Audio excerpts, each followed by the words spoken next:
Все начинается с малого, с бережного отношения к теплу и свету. Каждый кубометр газа, киловатт электричества, гигакалория тепла, удар по экологии и по карману потребителей энергии. На тематическом уроке энергосбережения, экология и энергобезопасность ингушские энергетики объясняют ученикам 4 и 5 классов, что такое энергия, ее восполняемые и невосполняемые источники. Рассказывают об экологически чистых технологиях, успехах и проблемах развития отрасли в России.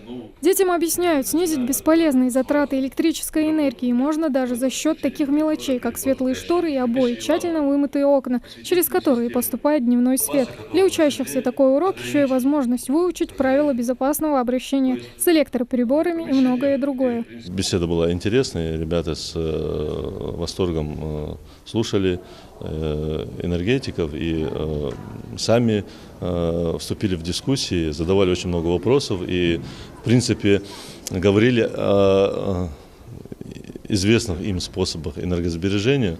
Но беседа получилась живой.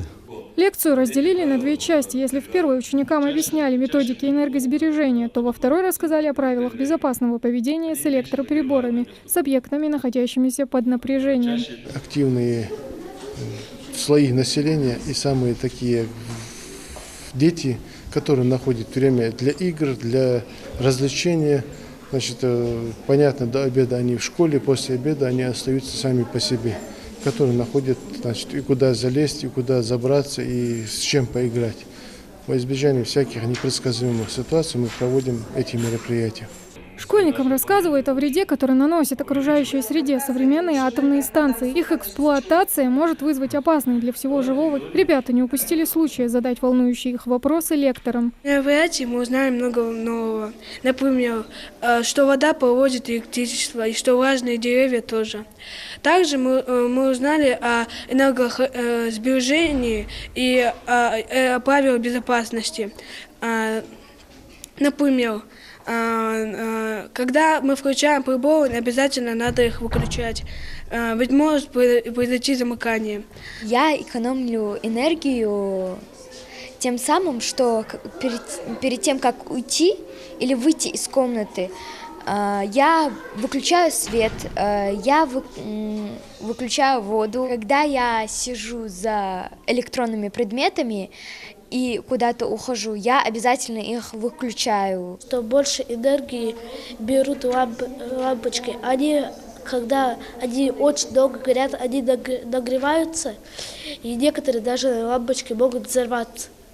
Подобные открытые уроки проводятся в школах республики регулярно. Такие лекции – залог эффективности работы энергоотрасли и наш вклад в будущее, считают организаторы. Они помогают привить подрастающему поколению культуру правильного обращения с электроприборами и электроэнергией. В планы идут воспитательные работы, такие классные часы именно по энергосбережению, по технике безопасности, правила дорожного движения, поведения в школе, дома, на улице. Мы постоянно проводим беседы помимо классных часов и вообще так и на переменах, и в любой удобный момент. Тематические уроки в республике проводятся в рамках Всероссийского фестиваля энергосбережения «Вместе ярче». До конца октября энергетики планируют провести для школьников и студентов дни открытых дверей и экскурсии по энергообъектам. Тамара Хашагульгова, Сурхо Кусеев, Новости 24.